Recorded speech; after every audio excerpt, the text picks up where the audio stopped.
I would like to now invite the participants of our next panel discussion here on stage, and I will give the floor to the moderator of the panel, Dr. Frédéric Destrebecq. Thank you very much, Dora. I hope you can hear me all right. I'd like to invite David and Francesca for the panel. My name is Frédéric Destrebecq. I'm the Executive Director of the European Brain Council.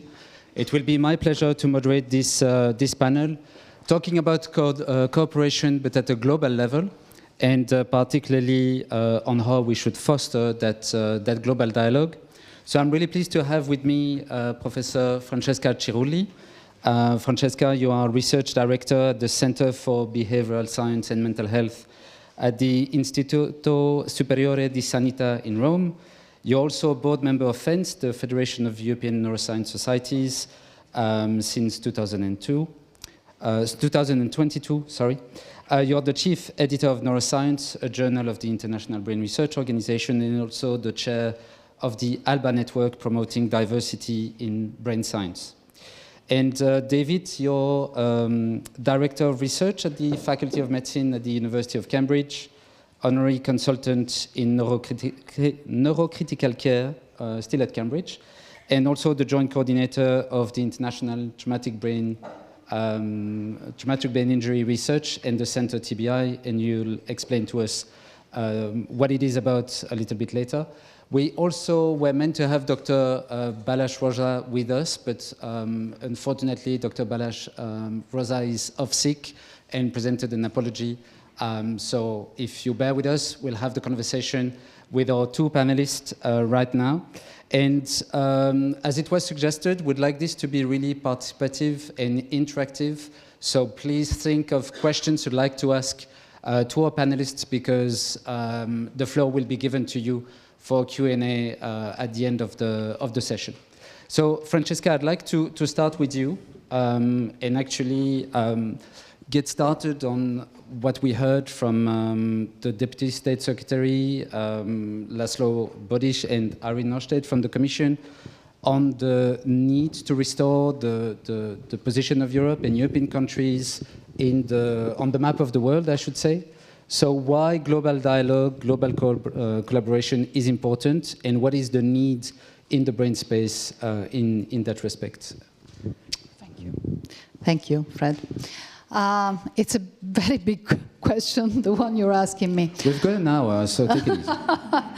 I guess I am, you introduced me as in all of my roles, and I think that I will bring a little bit of all the roles that I am right now having. Because, I mean, this is really about global, right? We're talking about global and why global is important. And I think this is important at very different levels. It is important at a basic science level. It is important also more in general for society. And I will try to explain what I mean.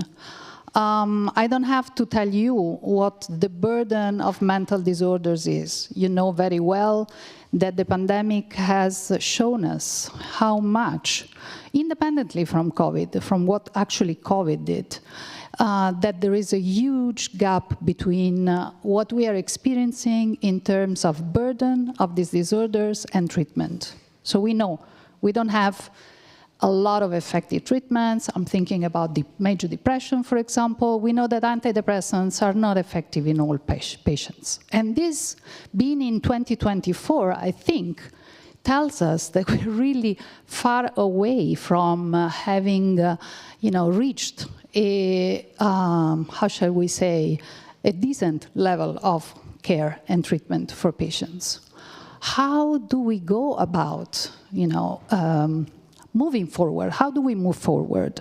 After so many years of industry putting money into brain science, clearly what we have seen is that over the year, just because brain science wasn't delivering, money has been taken away. And I'm talking in general, money put into brain sciences has been, we have seen as basic scientists, and now I'm speaking as a basic scientist, we have seen less money coming in, which in a way is, again, a result of the fact that we are not delivering new treatments. So really, there is a little bit of a shunt between money that's put into research and what research is actually doing. And now we come to the global challenge, and why a global and a more diverse approach to mental disorders is important. Well, first of all, diversity, when I talk about diversity, and I'm talking about diversity also as chair of the ALBA network, which is a global initiative which is embedded into the Federation of European Neuroscience Societies to, in fact, promote diversity, but not just diversity in terms of course, helping those scientists that are in more difficult situations, but diversity in a much more general term, thinking about diverse ethnic groups, diverse genetic diversity. So we have a lot of diversities that we have to bring into science. And so far, science has been restricted into certain geographical regions. I'm thinking about Europe, I'm thinking about North America. But right now, we have a lot of initiatives that are trying to expand the concept of diversity into research. This is true, for example, and here I'm speaking as chief editor of Neuroscience, which is the IBRO journal, which is a global initiative, a global scientific society that has understood how to act globally and in a geographically spread way. For example, if we look at data that come from other countries, and I'm thinking about, for example, the initiative that Mohamed Bukarmaina has put forward in Africa, in Nigeria. He has built a very important enterprise. What he's trying to do is to leverage the genetic diversity which characterizes the African region, the whole African continent, compared to our genetic, very, very modest genetic diversity. So now you see, and he's trying to do this to understand how tauopathies come about. Now, why is this important? It's important because it's doing two things at the same time. First of all, it is impacting the way the African region can actually develop its own neuroscience research. But at the same time, it's exploiting a peculiarity in terms of, scientific genetic diversity, which is really important from a scientific point of view. So this is just to give you an idea of why we really think global. And also, and you may add to this, in terms of what the global partnership will be, the European partnership is going to be the one that is going to start its work next year. I think it's really important that these global aspects of research are taken on. Mm-hmm. I will stop here. Okay, but we'll come to that in a moment. But I'll probably invite David to come in, because Francesca was putting this general framework on the heterogeneity of brain disorders, maybe from the TBI perspective. David, you have your particular view or particular contribution in terms of the unmet need in that respect. Yeah, so everyone on the panel so far has started out by introducing themselves as representing organizations. I see myself slightly differently. I'm here as a clinician representing patients with neurological disease and using traumatic brain injury as an exemplar of that. And the problem with neurological disease, I don't know if you've heard the squirrel-rat analogy. They say a rat is always despised, but a squirrel is just a rat with better public relations. And what has happened until about a decade ago, neurological disease as a whole has been a rat, but it's gradually becoming a squirrel. We realize that someone said brain capital is really important and we need to invest in it. But we started off some time ago from a situation where traumatic brain injury and injury-related brain disease was still very much a rat. People were not funding it.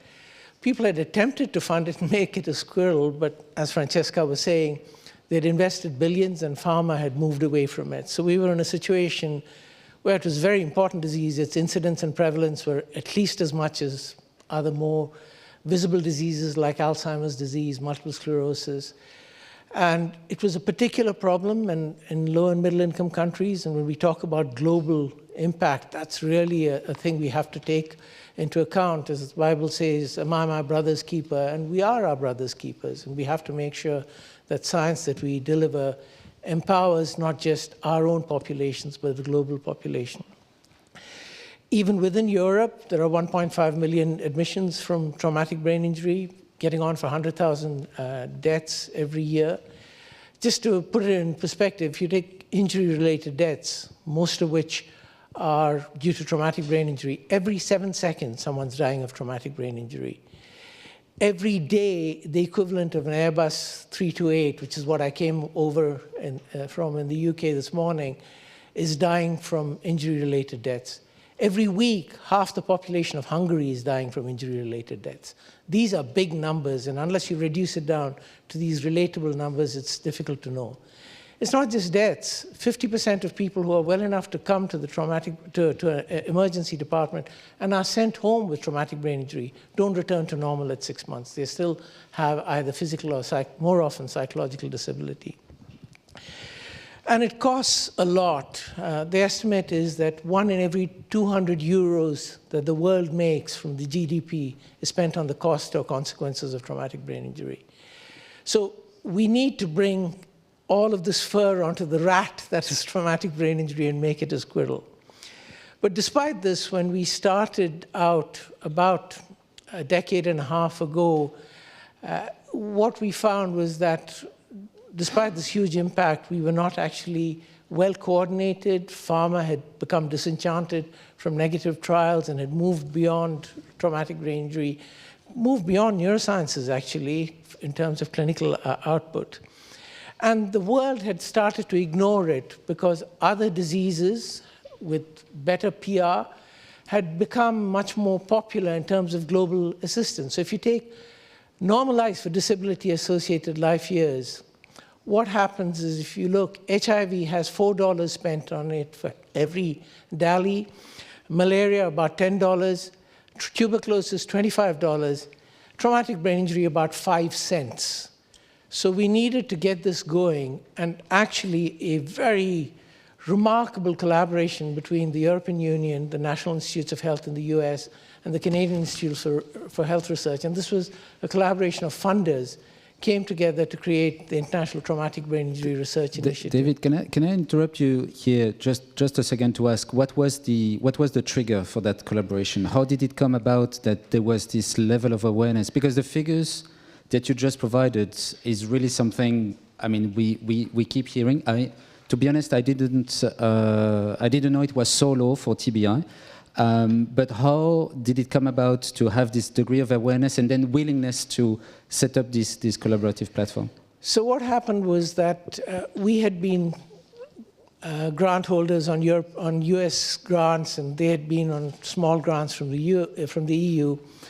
But then 4 of us, Andrew Maas, who was in Antwerp then, Urban Ungerstedt from Sweden, Nino Stocchetti from Italy, and I went to see Ruxandra Draghiakli, who was then Director General Health, and made the case that, look, we needed a global collaboration because we needed the wisdom of crowds. And I have to really praise the input that the European Union provided. And Tim Reimacher is here, and his predecessors at that stage really supported us and took this to the USA. And in a conference that was appropriately enough in Las Vegas, we threw our dice on the table, and this came about. So it doesn't only require to take a coffee with commissioned civil servants. No. You need to go to Vegas. You need to go to Vegas and gamble everything on it. And that was preceded by frameworks that had been developed, things like the International Neuroinformatics Coordinating Facility, which provided an infrastructure for the collaboration, networks of researchers, but also creating a common vocabulary, the common data elements that have been actually done by the NIH, so that we were talking the same language with the same grammar and syntax. And that allowed us to get this going. And it made a huge difference. In the course of one research cycle, about $100 million worth of research from funding bodies, and there was additional funding that came along that was put into it, into traumatic brain injury research. It delivered lots of evidence. It provided information for guidelines, and it also, through 2 Lancet commissions on traumatic brain injury, provided information not just to academics, but also to policymakers and funders. And those have provided very strong basis for what we want to do. There's probably less than 5% of what we want to do and what we need to do, more importantly, again, as an advocate for the patients, that has been done. But it's provided a basis for us to move forward. Francesca, hearing from the success and let's say the case being made about TBI, obviously it's a condition that has, as David is saying, not only a great burden in terms of mortality, but also probably even more importantly is the ramification across the follow-up to deal with the disability induced by the TBI itself. How would you relate to other conditions, and particularly in your space in behavioral and mental health? Oh, Dave, can you pass the mic to Francesca? Thanks. Okay, thank you. I was just thinking about that. So I was just trying to make a bridge between what you were saying and, again, going back to the challenges of understanding complex diseases like mental disorders. Now, I always make this comparison. No? Let's think about a very successful scientific field like cancer. I was about to say let's not mention cancer for once. But okay, but I mean it's a perfect but it's the perfect example here. Why? Because ultimately, I mean, clearly it's one of the of the scientific endeavors that has reached great successes. And why? Why has it done? I mean, we have to learn from other examples. It has done so because they looked out of the box. So they realized that they didn't have to think about the actual disease because it was so difficult to really tackle, but they had to think about other ways to go around it, which is, for example, the immune system. And I think that this is a perfect example also for mental disorders. And in fact, we know that there is a lot of research that is bridging, basic immunology with brain research, and which is giving a lot of very interesting results. Now, why am I saying this? Because this is telling us 2 important things. The first one is that, again, we have to endeavor in a global research practice. We have to look above and beyond what we are doing, and this is only possible thanks to large partnerships. We have to bring in different people that think also differently. And I'm thinking about, again, not only at Europe, but I'm thinking also at going to other countries where maybe different, where things have been developed differently, and where there are different approaches to the same question. And so I think that in this sense, the global partnership is a very good idea. It's a very good enterprise. The only but I have a doubt, and this is something that I am also... I was about to ask you, what would you see in terms of opportunity, but also in terms of challenge that would need to be So the opportunity is clear. Yeah. The opportunity is clear. Okay. But the challenge is, at least, and this again is the basic scientist is speaking here. So when you have well-defined boundaries, I'm talking about, for example, funding schemes, it is much easier to go about them. Now, when you have much larger boundaries, it's more difficult to understand how to tackle them. And so I'm thinking that when we go global, then the single basic scientist might have more difficulty in understanding how to go about and write a grant. Just, so you mean it's in terms of a lack of focus? Yes, or? exactly. Okay. Mm-hmm. So, for example, we knew. I'm sure that many of you know what I'm saying. Now, if you know the Ethernet scheme, you know the JPND scheme. Those schemes we know very well, and we know how to handle them. Now, once you have a much broader type of funding scheme, then it may become more difficult, especially for the small labs, for the small PIs, to actually engage in those. So this, I think, it's a challenge that has to be discussed as to how then, this will be put in place. David, can I invite you to maybe comment on that, on that notion of the focus? I mean, obviously you had a very strong prioritization being done. I mean, the trip to Vegas apparently was instrumental there. But how would you see that learning from the experience of Intibir could definitely inform building something larger in its scope? And would you see it as an opportunity? And what would be your recommendations for success? Yeah, so I think I wouldn't replicate, well, you may have to replicate what we did in the first phase of Intibir. A couple of things have happened then. The funding bodies have now withdrawn. They no longer run Intibir, but it's an organization of investigators, which is very good, and we've driven it. But what happens is when the funding bodies withdraw, just like the panelists who spoke about patient representative organizations, the continuity of funding you need for these networks is often very difficult to get. So I would urge people who are funding research to consider, very importantly, funding patient bodies because they inform what we need to do, but also fund networks importantly because you can't write a grant for that easily. The second thing is to create links. So we've talked about basic science as probably a freestanding thing, but it doesn't have to be. So one thing we are very interested in is the changing demographics of traumatic brain injury. And we now know that in the European Union and most first world high-income countries, traumatic brain injury has become a disease of older people. And I fall into that category now, so I have a personal stake in this. Older people. But we don't understand the biology of it. The basic science in models of traumatic brain injury are usually focused on mechanisms that are most relevant to younger traumatic brain injury. So finding that link and asking for grants that take the basic science and couple it to the clinical research questions, I think would be a very valuable thing to do. Taking the clinical research questions and making sure that there was an element of implementation, so that how would you implement these clinical advances is very important to do.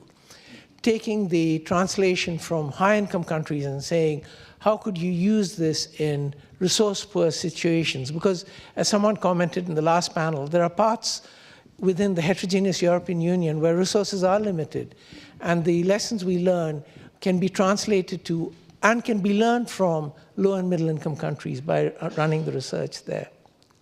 So there are many translational steps that are of very important relevance, and we need to think about moving from just global collaboration, which I think is the basis for this, but moving on to try and find collaboration between different parts of this jigsaw. Well, obviously, from what you're saying in terms of implementing the knowledge and particularly serving under-resourced areas or low and middle-income countries, this is very much resonating with the current action plans of WHO on mental health, on dementia, on epilepsy and neurological disorders. That's something where we see and we hope is opening a kind of momentum also at EU level for development of national strategies. There are discussions in order to start a coordination plan or coordination strategy being pushed by EBC and member societies. We are very hopeful to see it implemented. Other developments are also on the way. But I'd like to rebound on one thing that you mentioned, is this notion of the brain capital, which is a kind of new, I would say, storytelling. To look at the brain as more than an organ, and more than an organ that would dysfunction. So also reconnecting to the points being made by the Commission and the representative of the Hungarian government, how the brain does contribute to our economy, or strategic autonomy in a global world. Is that something, you know, that resonates in your current work? Is that something that you believe we can embrace? Is that something that can help advance the cause? And also, I would say, primarily, advance the awareness on the need for action. Do you want me to go first? Yeah. Who is inspired can go first. So absolutely. I mean, I think I'm speaking to people who share my opinion. But the cardiovascular system, the rest of the body, is merely a support system. The only important organ in humans is the brain. And that's both. Thank you, David. Nobody is going to contradict you in this room. No. So. But the rest of us merely make us human, whereas the brain makes us the people we are, the person we are. And it's critical for that. And because of that, both at an individual level and a societal level, it's both what we want to protect, but also provides the protections and the advances that we can put in place to ensure that we as individuals and as societies and as humanity can progress. So there's no question, and I think we need to bring this message across. And we don't have to make a big deal about it. I think people in the street understand it. But we just need to find out the route and create the roadmap telling them why the work that Francesca does as a basic scientist is going to translate to the clinical research I do and how it's going to be implemented, not just in treating disease, but in preventing disease. Many of the diseases that we are now dealing with are diseases of the host response. The world has been very used to dealing with pathogens. But if someone gets banged on the head, there's nothing we can do about how hard they've been banged on the head. What we are doing is interfering with the host response. And for example, if you take neuroinflammation, it is a basic process in every disease we have. It's important in stroke, it's important in traumatic brain injury, it's important probably in psychiatric disease and depression. So that modulation of the host response, starting from genetics and genetic heterogeneity, moving through to the proteomics, the epigenetics, understanding that basic biology, making the person in the street understand how that stream of knowledge goes forward and changes their life is the important thing to do. Francesca, actually I was asking that question to challenge your request. I would take it a step further. Okay, go ahead. I don't think we have to say, you know, the primate of the head versus the rest of the body. I think at least this is really the research that I do as a basic scientist, and it is to realize that we are a body, a unique body, and we cannot take away the brain from the rest.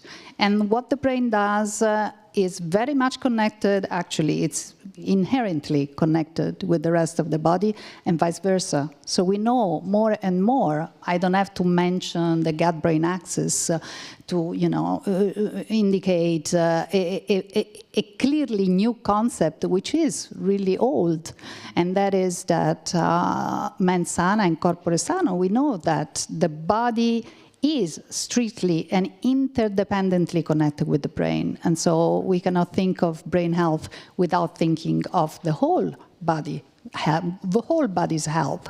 Now, this is really important because it goes beyond the dualism between funding the brain and funding the rest of the organs or the rest of the body. We have to really think in a totally interconnected way. And so there shouldn't be brain research, you know, it's by itself. Research, it should be, you know, really thought as an all interconnected thinking of a completely interconnected brain and body unity. So I think this, and also from a heuristic point of view, this is important, because it allows us to, again, go beyond the box, out of the box, and not just, close our, or encapsulate our research into what happens in the brain, but the brain interconnected with all the rest.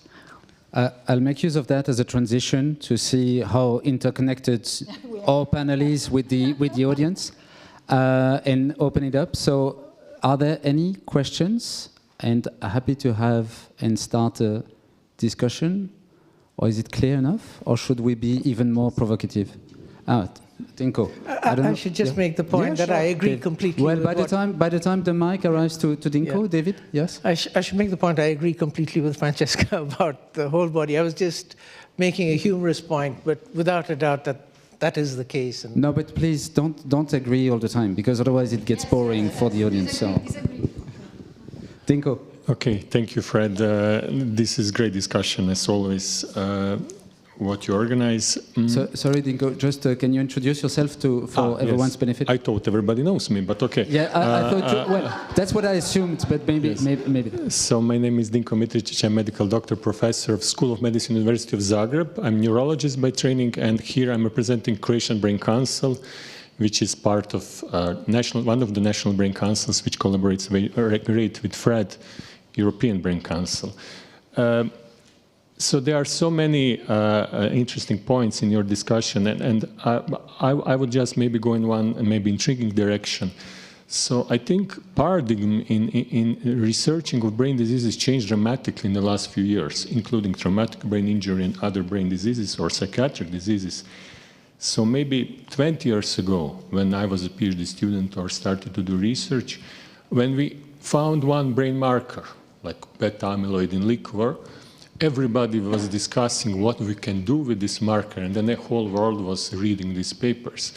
Now, one single laboratory discovers 20 markers in single array. So I think what we are facing now is that we are producing huge amount of data which we cannot interpret anymore. We don't have time for interpretation. So I would say that one of the main goals in harmonization on the world level, not anymore on national level or European level, but on the world level, is what to do with huge amount of data we all produce. And I think this would be one of the very intriguing. Recently I was in States and there was similar roundtable. Who will understand such amount of data we currently produce with all high resolution MRIs, with super huge amount of arrays, analyzing blood and liquor and so on. This is maybe just one of the points we can discuss about. Yeah, thank you. Thanks. Would you like to respond? Go first. Just brief, and then I leave it to you. This is a very important question, a very important point you're tackling.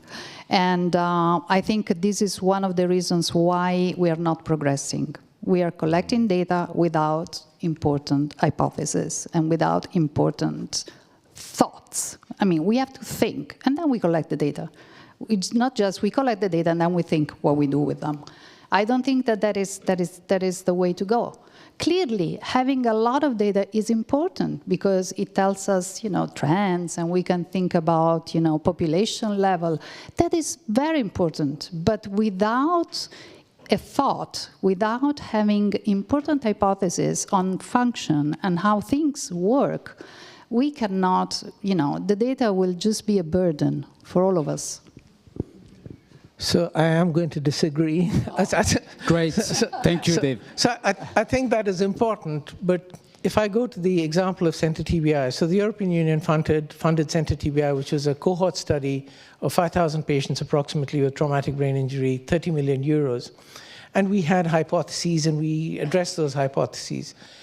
But the data were made available for wider use. And I answer your question by saying this, that it's not just the people who are collecting the data who are responsible. There is a whole world of researchers there. And particularly in the low and middle income countries, the methodological approaches that are available require a computer and require a brain. And those advances can be achieved with the wisdom of crowds, and there are so many people available. So the Center TBI, from that 30 million, we recently crossed our 300th peer-reviewed paper over a period of 15 years. And these are of variable standard, variable impact factors, but they've all contributed pieces of knowledge, and at least half of them have been driven by people who were outside our collaboration. So fair use of data and ways to get around the absolutely essential data protection issues, perhaps through federated analysis or finding differential privacy algorithms, is really critically important, because the data, when amalgamated in one place, has a strength of its own that people will bring their expertise and interest and enthusiasm to, and it doesn't have to be the researchers who collected it. I'm surprised none of you has mentioned the magic of AI for the data mining. Yeah, so AI is just a squirrel, I think. It's just another. It's very important, but I think it's an analysis method. Are you allowing us all to quote you on that one? Absolutely. So okay, it's going to be on social media in any minute. Okay. Elena, please. Elena Moro, neurologist. I'm president of the European Academy of Neurology. Thank you for the outstanding discussion. My question for you is, can we also talk a little more about prevention, especially in your field? And with prevention is education. So maybe we need to invest a little more educational, public, and prevention. So I think you're absolutely right. And there is a public health piece of work that needs to be done in terms of co-prevention. But there is also secondary prevention during teachable moments. We know that there are now increasingly, our view is there are two vulnerable periods when relatively mild traumatic brain injuries will make a big difference to people's lives and outcomes. And that is during childhood and adolescence, when their whole life is ahead of them and they've got plenty of time to be damaged by the disability, psychological primarily, but also physical, that this confers on them. But the second is people at my age and slightly older who are at that cusp between healthy aging and cognitive decline and dementia. We know now that if you have a traumatic brain injury, even a relatively mild traumatic brain injury, much more so repetitive traumatic brain injury, you will have a greater and an earlier onset of dementing illnesses. And finding that teachable moment, finding that vulnerable population is really important, and trying to make interventions that prevent that transition or in the earlier age group. And it's not just traumatic brain injury, I'm using that as an example, but simply exposure to social media that can cause changes in psychological health is really important. And similarly, at the other end, ensuring that modern approaches to data use and monitoring of patients, using the phone as a testbed for cognitive health, or the car as a testbed for cognitive health, saying this person is braking more often, their driving patterns have changed, perhaps alerting them, not alerting society, but alerting that person to go and say, go and see your general practitioner, you may have something wrong and you may be able to treat it at a very early stage. So I think prevention is very important, but there's also the secondary prevention when you have opportunities for intervention after an insult. Yeah, I would like also to respond to Elena. Actually, this is where big data become really important with prevention, because with big data we know, for example, that physical activity and diet and so at the population level we can really look at preventive factors. And in terms of education, I can tell you, you are Italian like me, that in Italy, if you look at the statistics, if you go in the area, in the region where Naples is, compared to northern Italy, the average lifespan is shorter by a few years. And this is linked, of course, to pollutants and so on, but also and especially to education. And this we know at this point. I mean, we know that education is going to change the lifespan of people. So this is something we have to work on.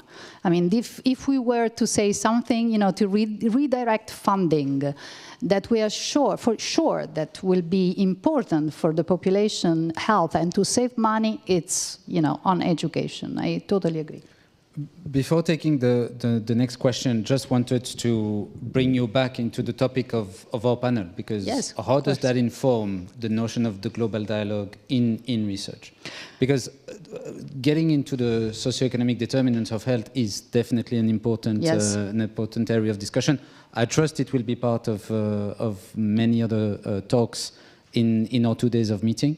But where do you see it's feeding into this notion of global dialogue? Well, just what I was saying about the prevention. Prevention is a global, you have to think global. You cannot think just preventing whatever, the left foot of your... So you have, so prevention, the approach to prevention has to be global. You have to think about the whole individual. So in this sense, we have to have a global dialogue. Yeah, so I think it's really important, and we need to bring science to bear on that. Clearly, sociology and all of the other humanities are really important. But it's also important to understand the biology of how these social determinants of health drive differences in outcomes. So in our GWAS of traumatic brain injury, so if you get hit on the head, if you calibrate the amount of severity, which we can in terms of the initial neurological insult, there's still a huge variability in outcome. And when we undertook heritability analysis, we were not powered to get anything at genome-wide significance. But the point estimate of the heritability of outcome, just think about it. You get hit on the head, how well you do, 25% of the variation in outcome is driven by genetics. Now, there's a lot of biology there. And when you come to social and environmental determinants of health, NASM in the US recently had a very, very important discussion document that was published, looking at the biological mechanisms by which social and environmental determinants drive it. Why is that important? It's not important because you want to stop dealing with societal influences or environmental influences. But when we understand that, it gives us new targets for therapy. So we need to take science like Francesca's and bring it to bear on these questions of social and environmental determinants of health, as well as the sociologists, as well as the educationalists, and all of the other humanities, because both those together will provide a complete solution. Can I add? I think, Fred, you were probably provoking me on a different thing. That's my role. So no, but I think we can focus on that. And so, talking of the social determinants, again, we need to look in a global way, because social determinants are very different, because there is a very important interaction, in fact, between the environment and the genetics. So that there will be populations where, being overweight is not such a, it's not going to cause a result in diseases, while it will in other populations. So this is where the genetics and the environment come together, and why we need a global knowledge in order to understand how these interactions work. And this is really crucial also from a prevention perspective. And in this sense, we have to engage in global research. So we have to think more and more in global research. And this will be important because it will also allow us easy prevention, because once we understand how in a certain population a certain genetic diversity or genetic susceptibility interacts with that environment, then we can really do some very good prevention. And then I will give you also an example, and this is from the basic scientist. What we understand now in terms of, so what I study is the early susceptibility to disease, to developmental disorders and to mental disorders. And what we understand now in terms of susceptibility is that many of the different environmental factors that can lead to mental disorders, they act through common mechanisms. So pollutants, stressors, diet, they all ultimately engage the same pathways, which means that we can leverage on these aspects then to, in a preventive perspective. Again, having a global understanding of this individual by environment susceptibility, it will definitely be a turning point for brain research and for understanding better how to, for global health. Thanks. Yes. So, and Peter afterwards? Yes. So, Please, great discussion. I'm András Dinyés from Hungary, professor in Hungarian Agriculture and Life Sciences University, but also running my company Biotalentum, and we coordinated through Biotalentum 17 European projects, some of them very interdisciplinary and really reflecting on what you mentioned. We just finished, for example, a car exhaust air pollution on Alzheimer study. My company established in 2009 already Alzheimer patient-specific IPS lines. So we are making these in vitro models. We are going to publish soon some of the transcriptomic and other data, what we see in patient-specific susceptibility for car exhaust pollution, oxidative stress. So really providing the data, what you mentioned, to decipher the biology and individual differences.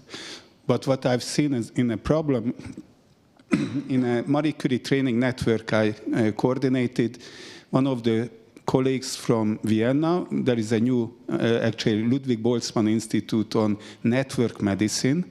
And it's really interesting because that's exactly the science which can connect all these dots, because they are looking at diseasomes and connection of diseasomes from metabolic diseases to mental diseases, overlapping pathways, environmental pollutions. So we did some work on that, but the biggest problem was not the amount of data available, but the quality of the data. So let's face it that we have AI and other enhancement methods. We don't have to use our human brain to really process that amount of data. I don't see, like Dinko said, the amount of data, the quality. What's out there is terrible. We know that this year or last year, the Nature published that 10,000 papers were retracted. And that's just the tip of the iceberg. So when we are talking about fair data sets and others, yes, those are the ways to do it. But the quality of the data produced by fellow scientists and published in multiple journals is terrible. It's not comparable, not reliable. So we are wasting so much of resources and creating such a noise in the system that this is something we, as a community, we have to do about. Can I? Okay, thank you. Response, and then Peter. I think, Peter, you have a question? Okay. So, Francesca. I feel compelled to respond as a journal editor. You are absolutely right that there is pollution in the editorial world. There is a lot of pollution. But it is also true that we have the right antibodies.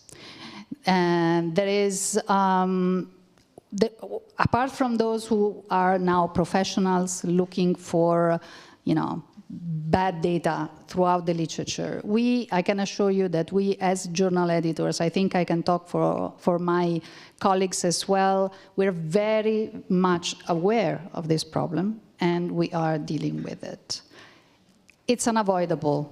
And because the number of manuscripts that are around there are just so many that it's just you have to take it as part of the system. But as I say, there are good antibodies out there, and we are, looking actively for falsification, duplication, whatever. You have it all.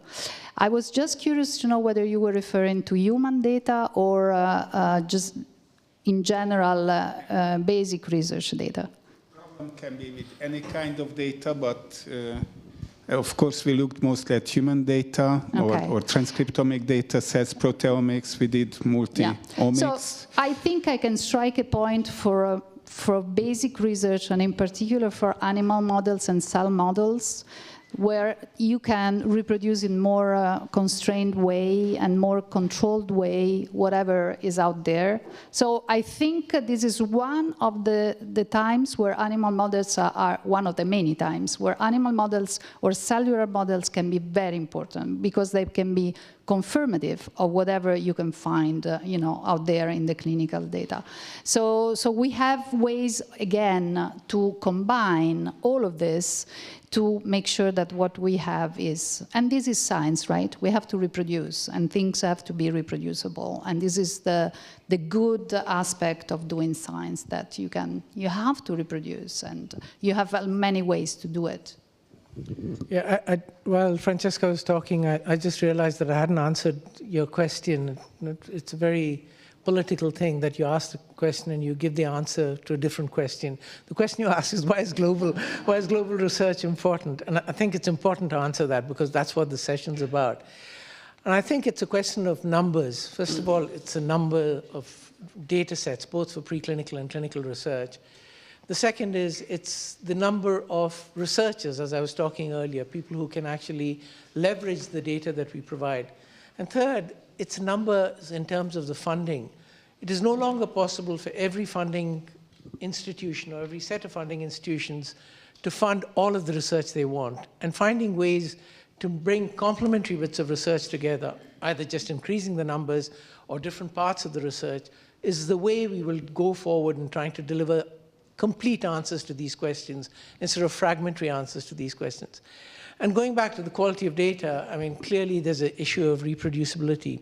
But one of the things that we've been relatively successful with in traumatic brain injury, and funders have started to insist on us doing, is having a common vocabulary. This common data elements concept suggests to people that you can actually collect a little bit of data or a lot of data, but when you collect an item of data, it has to mean what everyone else understands it to be.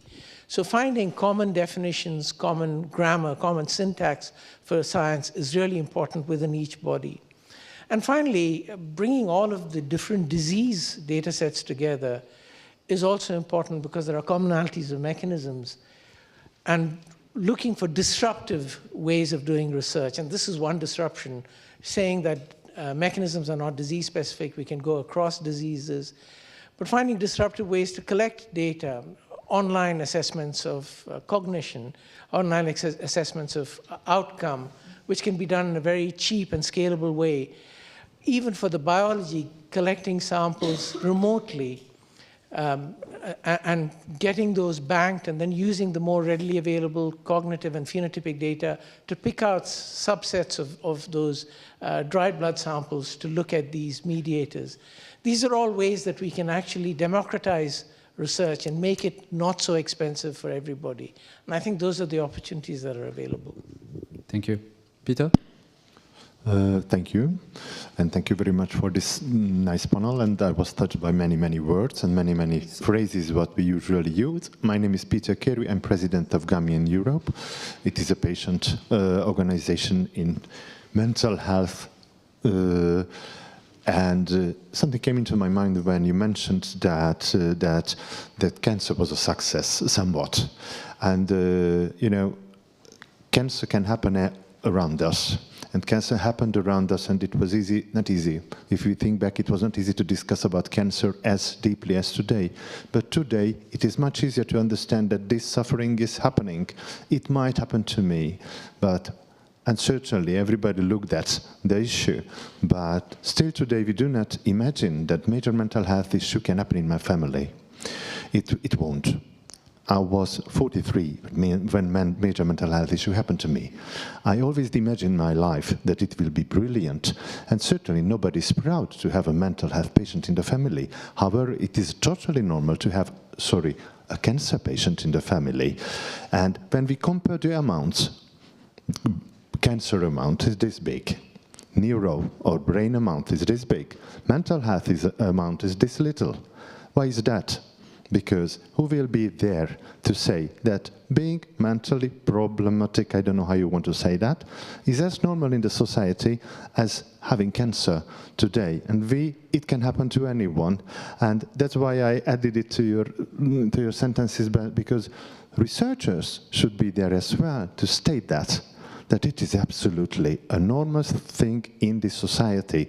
And it has, for example, societal causes. And it is again something outstanding, because if we understand that societal causes can lead to mental health things, then we understand that we have responsibility as researchers as well. Thank you. Can I add one thing? Yes, sure, absolutely. Yeah. No, I thank over you. to you, and I think that really the question, really fast. No. Take your time. I thank you for this comment, because it allows me to tell you that we went even one step beyond. With the ALBA network, what we have done is to bring on the stage scientists with mental disabilities. Are there any? Yes. As you know, I mean, we all, it's only a matter of degrees. So we are trying to, in order to overcome stigma, and you're saying something very interesting. I haven't thought about it. That in a way, cancer has, right now there are a lot of testimonials. And these testimonials in cancer that are patients, of course, which are maybe famous, actors, or they have normalized the disease, which is really important. But it's only a matter of time. I think this will happen also with mental disorders. I'm sure about that. And for example, just to give you an example of what we're trying to do is, for example, to normalize the fact that scientists are humans.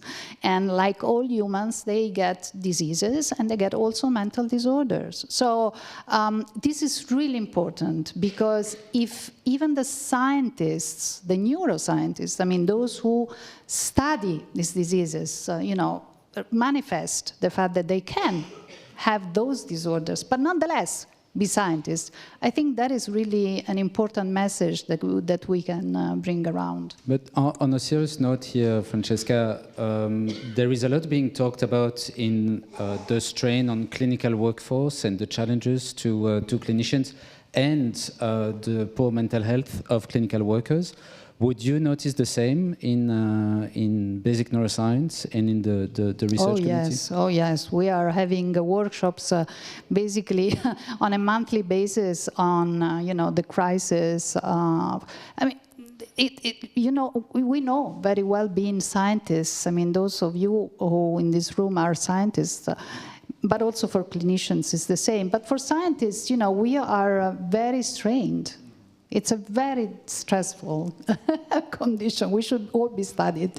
And to run the lab, write grants, manage the crisis of all your personnel and the bureaucracy, put everything together. It's a lot of work. It's a huge amount of work, and not having many times the knowledge that you will get the next grant. So how am I going to pay my postdoc or my PhD student?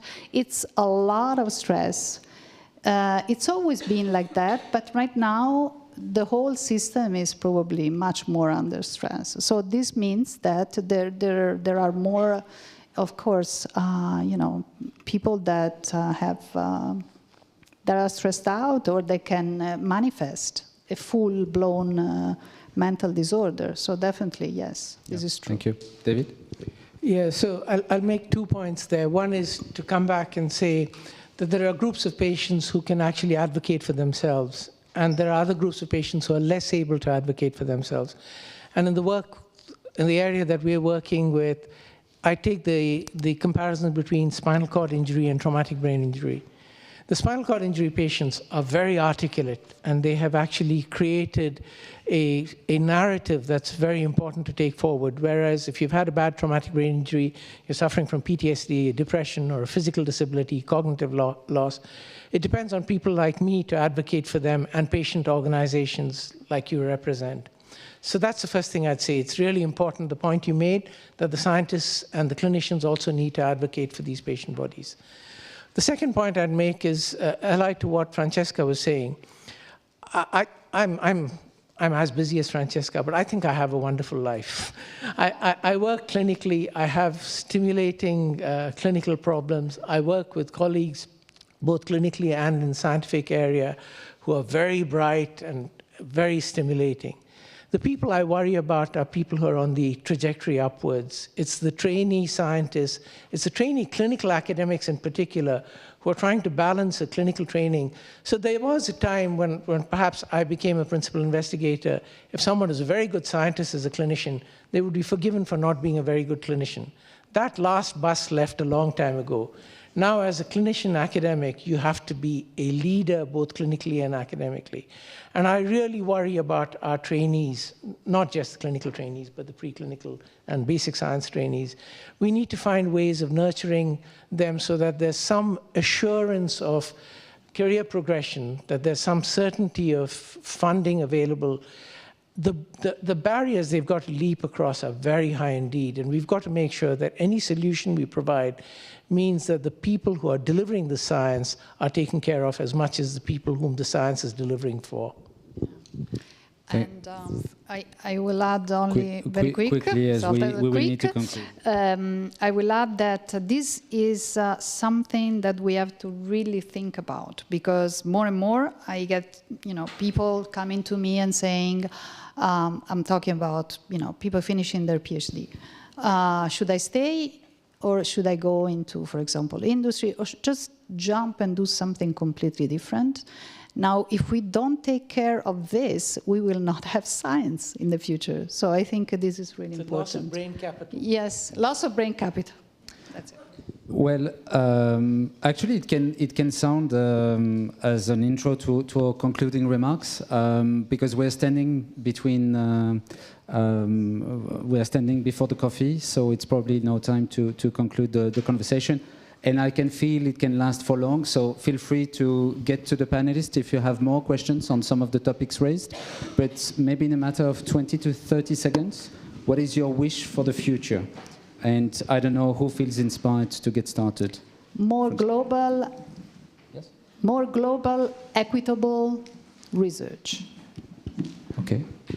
So getting good data on the burden of diseases for traumatic brain injury specifically, finding monitoring systems so that instead of just doing this for communicable diseases, we do it for all non-communicable diseases, and particularly for neurological disease, WHA solution, resolution perhaps, and finding ways of collaborating, not just across countries, but across disciplines. It's a three-dimensional jigsaw, coming back to the Rubik's Cube. It's at different levels and layers between disciplines, between patients and investigators, between countries, and really globally across everything. There's a movie recently, Everything Everywhere at Once, and that's what we should be doing. Thank you. Thank you. So please join me in thanking the panelists, and Dora, happy to hand over to you.